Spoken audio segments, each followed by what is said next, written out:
Premier élément de la boîte à outils rhétorique, les images. Étayons nos arguments. Pour ce faire, reprenons l'argument développé dans la vidéo précédente.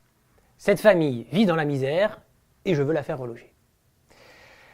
D'abord, je peux utiliser des images pour provoquer adhésion ou rejet de mon affirmation.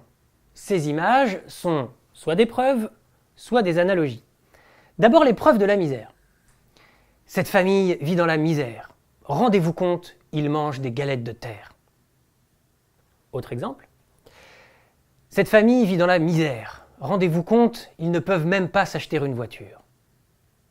Suivant les preuves que l'on avance, les images que l'on met en tête ne sont pas les mêmes, et notre argument est plus ou moins convaincant.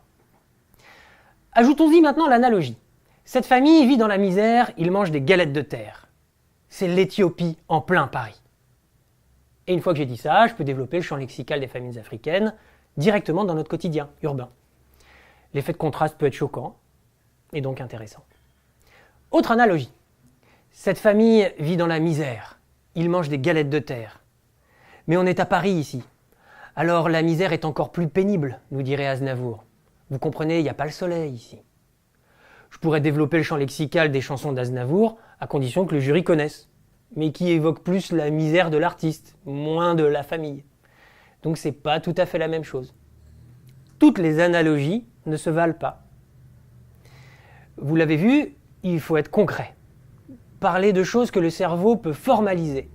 Le mot misère tout seul ne parle pas, ne veut pas dire grand-chose.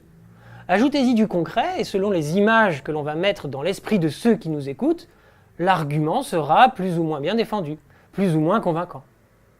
À vous de trouver les images qui feront adhérer aux arguments que vous défendez et celles qui feront rejeter ceux que vous combattez.